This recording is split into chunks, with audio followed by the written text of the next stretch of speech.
If you want to set any song as the ringtone of your iPhone 16, 16 Pro, Pro Max, and the Plus, so in this video I will show you how you can do that. First of all, just open the App Store, then in the search bar just search this and install this app. Now it might ask you the password of your Apple ID before installing the app.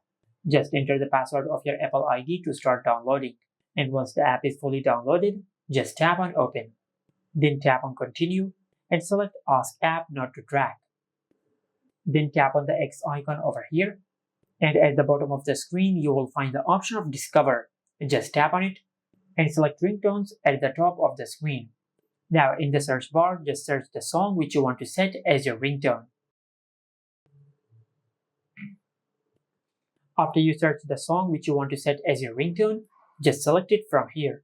After you select your favorite song, then tap on the download icon over here and select Watch Ad. Tap on Save. Then tap on Continue. From here, just swipe up and select Use as Ringtone. And as you can see, we have successfully set the selected song as the ringtone of our iPhone. And this is how you can set your favorite song as the ringtone of your iPhone 16, 16 Pro, Pro Max, and the Plus. Make sure to like, comment, and subscribe. Thank you for watching.